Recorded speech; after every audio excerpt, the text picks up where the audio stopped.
about my journey with adrenal cortical carcinoma.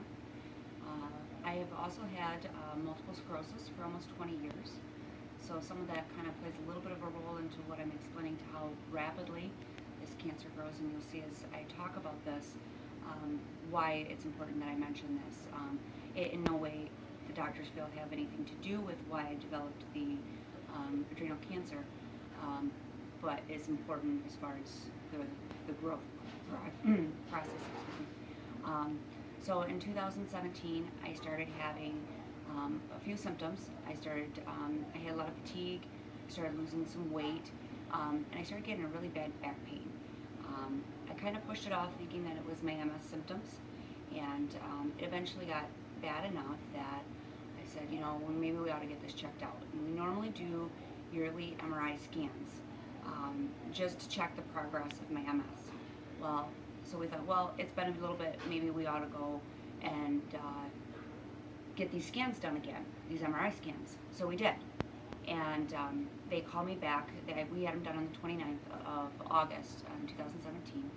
And they called me on the 30th telling me they found a mass that was adjacent to my kidney. And it measured 9 by 10 centimeters in size. And they said they wanted to refer me down to U of M.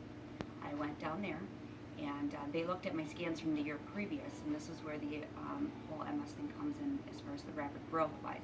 We looked at my scans from the year previous, and there was absolutely nothing there. So this mass had grown to this size within 1 year.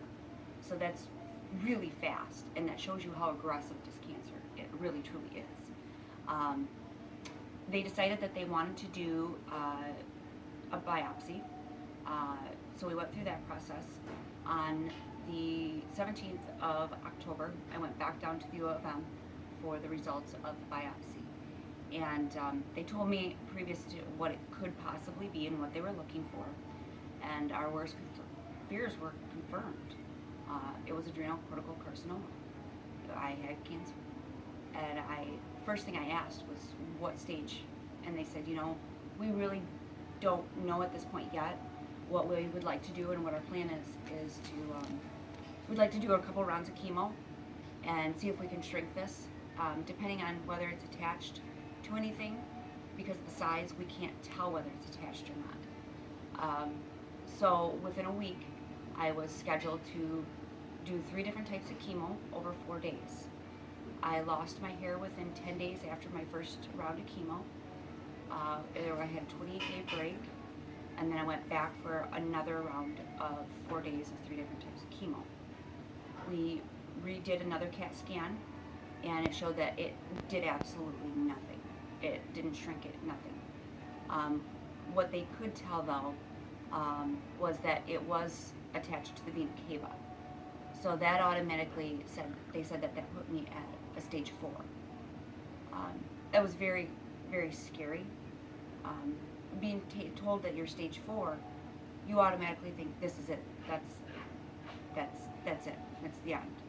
And that's not necessarily true anymore. The doctor did feel that they were able to go in and that it was operable. On the 12th of January of 2018, Dr. Miller down at U of M, she went in and removed the mass, the cancer. It was attached to the diaphragm, the vena cava, and the liver. They found that behind the vena cava there was also a blood clot where the mass had butted right up against that vena cava. They removed the blood clot. I have a couple dozen different titanium pins throughout my abdomen, and they said they had clear margins. I spent about a week in the hospital after that recovering, and then I went home. We did another follow-up CAT scan, spoke with Dr. Hammer, and even though they had negative margins and everything, their protocol for this cancer is to do radiation afterwards. So I did 25 sessions of radiation down at U of M, and I stayed down there Monday through Friday. I came home to be with my family on the weekends. I have 3 children, so this was really hard, trying to keep everything as normal as possible for them, because we didn't want to scare them in any way, shape, or form. It was scary enough for us that I didn't want them really understanding or knowing the true meaning of what all this was. I would go back down on Monday and then come down back home on Friday every week. We finished the 25 sessions of radiation, and then after that, the next part of the protocol that they do for this cancer is to go on a drug called mitotine. I started that at 4 pills a day. You have to reach a certain level, blood level, and that for some people is extremely hard to reach. There's a lot of side effects with your regular chemotherapy. There's side effects with your radiation. There is a lot of side effects with the mitotine. It took me almost 6 months after my surgery to be able to sit up on my own, unassisted, without any help, after cutting through that abdominal wall. I am still fighting to be able to become therapeutic, as they would call it, with the mitotine. I'm currently still on the 4 pills a day. The highest I've gotten is up to 8. It causes you to be very lethargic, you can get dizzy, a lot of sickness. I started losing a lot of weight. I did have a clear scan. My first scan after radiation, 3 months after, was clear, and I was considered NAD. And then I went back for my 6-month scan. And unfortunately, with this cancer, is either you watch it for 5 years, is automatically what they do, and they do the blood work for every 28 days, and then they do the mitotine for 5 years as well. But at my 6-month scan, they found that they had found a new spot on my liver. So we kind of started the process all over again, only I didn't have to do the chemotherapy this time. We stayed on the mitotine. U of M felt the best.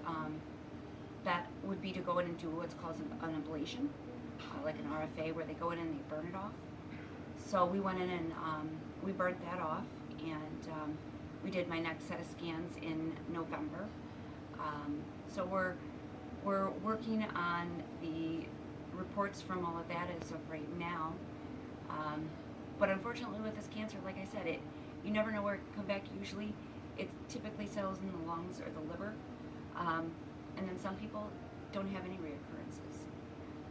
It has no discrimination, whether it's age, children, whether you're female or male, what nationality you are. It's a very hard cancer. It's very rare.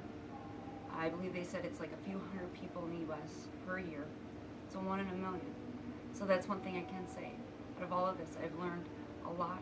I've learned to take every day and every second as a blessing. And I can truly say that I'm 1 in a million.